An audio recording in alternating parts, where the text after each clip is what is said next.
Welcome to SN classes. This is Neha Khurana. तो guys, आज हम बात करेंगे हिस्ट्री की। जैसा कि आप सबको पता ही है कि हिस्ट्री एमसीक्यू सीरीज़ चल रही है, जिसमें आपको प्रीवियस ईयर क्वेश्चंस मिलेंगे और जो आ सकते हैं क्वेश्चंस उनकी भी पूरी जानकारी मिलेगी।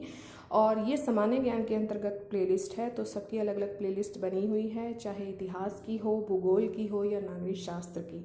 तो आज हम बात करेंगे इतिहास की और ये पार्ट 6 है। पार्ट 5 के जितने भी लिंक हैं आपको नीचे डिस्क्रिप्शन बॉक्स में मिल जाएंगे, ऊपर आई बटन पे आप चेक कर सकते हैं। तो चलिए आज की वीडियो अपनी शुरू करते हैं बहुत ही इंटरेस्टिंग क्वेश्चंस के साथ। चलिए, महलवारी बंदोबस्त संबंधित है, ये आपको 4 ऑप्शन दिख गए हैं। तो जो इसका राइट ऑप्शन है गाइस वो है राजस्व। जो महलवारी बंदोबस्त है वो राजस्व से संबंधित है। कंपनी ने ग्रामीण क्षेत्रों में किस खेती पर अधिक बल दिया है? 4 ऑप्शन आप देख रहे हैं और जो इसका राइट ऑप्शन है वो है नील तथा अफीम। जो कंपनी थी यानी जो ईस्ट इंडिया कंपनी थी, ये 8th क्लास की हिस्ट्री में से लिया गया है गाइस, जो मुझे अभी आपको करवाना है। तो उन्होंने किस खेती पर सबसे ज़्यादा बल दिया है? उन्होंने नील तथा अफीम की खेती पर सबसे ज़्यादा बल दिया है। नेक्स्ट क्वेश्चन हमारा, नील विद्रोह कब हुआ? तो गाइस, जो नील विद्रोह हुआ था वो 1859 में हुआ था। ठीक है, तो ये आपको याद रखना है। 1810 ईस्वी में ब्रिटेन द्वारा आयात किए जाने वाला नील में भारतीय नील की कितनी भागीदारी रही है? तो देखते हैं कितनी भागीदारी रही है। तो इनकी रही है गाइस, भारतीय नील की 95% रही है 1810 में। ठीक है, गुमाश्ता एजेंट किसको कहा जाता था? गुमाश्ता एजेंट इम्पॉर्टेंट है। तो इनको कहा जाता था बगान मालिकों की ओर से लगान वसूलने वालों को गुमाश्ता एजेंट कहा जाता था। चलिए नेक्स्ट स्लाइड की ओर बढ़ते हैं। दीकू किसे कहा जाता था?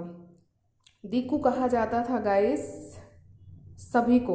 दीकू यानी अंग्रेजों को कहा जाता था, अंग्रेजों के अधिकारियों को कहा जाता था और अंग्रेजों के समर्थकों को भी दीकू कहा जाता था। इम्पोर्टेंट है, याद रखिएगा।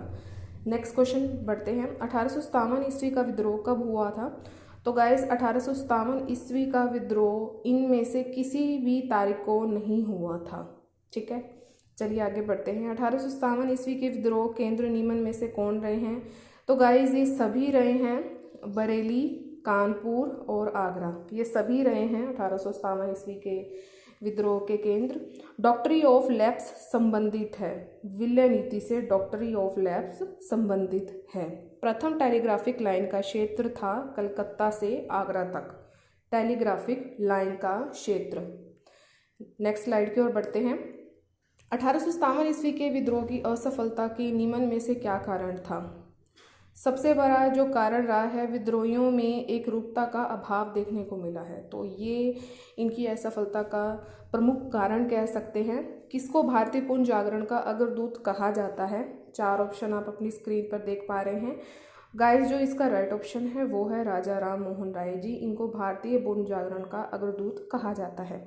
20 अगस्त 1828 को राजा राम मोहन राय द्वारा स्थापना किसकी की गई थी? 20 अगस्त 1828 को देखते हैं किसकी की थी। तो इन्होंने गाइस की थी ब्रह्म समाज की। ब्रह्म समाज की स्थापना 20 अगस्त 1828 को राजा राम मोहन राय ने की थी। सती प्रथा प्रतिबंधित कराने हेतु सराहनीय प्रयास किसका रहा था? तो बेगम हजरत महल का इन्होंने सती प्रथा प्रतिबंधित करवाने का प्रयास किया था। ब्रह्म समाज द्वारा विधवा विवाह को माना गया उचित। ब्रह्म समाज द्वारा किसने की थी स्थापना? राजा राम मोहन राय ने। चलिए आगे बढ़ते हैं। प्रार्थना समाज के संस्थापक हैं। प्रार्थना समाज के संस्थापक हैं आत्माराम पांडुरंग। आत्माराम पांडुरंग जी जो है प्रार्थना समाज के संस्थापक हैं।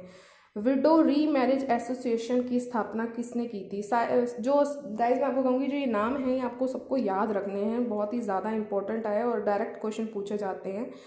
तो महादेव गोविंद रानड़े, तो ये जो है विडो री मैरिज एसोसिएशन की इन्होंने स्थापना की थी। निम्न में से प्रार्थना समाज के उद्देश्य रहे हैं गाइज, ये सभी उद्देश्य रहे हैं प्रार्थना समाज के। आत्माराम पांडुरंग ने इनकी स्थापना की थी।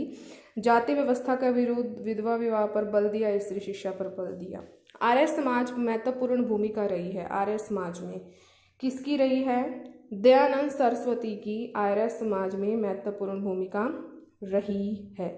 रामकृष्ण मिशन के संस्थापक थे, रामकृष्ण मिशन के संस्थापक थे स्वामी विवेकानंद जी। चलिए नेक्स्ट स्लाइड की ओर बढ़ते हैं। बदरुद्दीन तैयब द्वारा किन मुस्लिम प्रथाओं का विरोध किया गया था? बदरुद्दीन तैयब द्वारा, तो देखते हैं राइट ऑप्शन। तो इन्होंने बहुविवाह, बाल विवाह और पर्दा प्रथा का इन्होंने क्या किया था? विरोध किया था बदरुद्दीन तैयब ने। सत्यशोधक समाज की स्थापना की, सत्यशोधक समाज की स्थापना की है गाइस ज्योतिराव गोविंदराव फुले ने। सत्यशोधक समाज की इन्होंने क्या की? स्थापना। 1854 ईस्वी में किसके द्वारा प्रथम बालिका स्कूल की स्थापना की गई थी? 1854 में देखते हैं। तो 1854 में ज्योतिबा फुले ने प्रथम बालिका स्कूल की स्थापना की थी। आंध्र प्रदेश में स्त्री शिक्षा तथा विधवा पुनर्विवाह हेतु आंदोलन चलाया गया। किसके द्वारा चलाया गया? देखते हैं। तो गाइस वीरे शलिंगम ने आंध्र प्रदेश में स्त्री शिक्षा तथा विधवा पुनर्विवाह पर क्या चलाया था? आंदोलन चलाया था। गाइस बहुत धीरे पढ़ रही हूँ ताकि आपको साथ साथ याद हो जाए, बिल्कुल भी मुश्किल ना हो।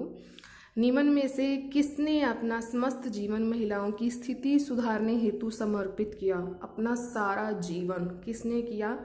ईश्वर चंद्र विद्यासागर ने।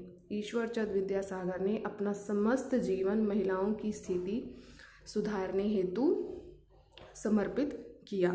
चलिए हमारी नेक्स्ट स्लाइड की ओर।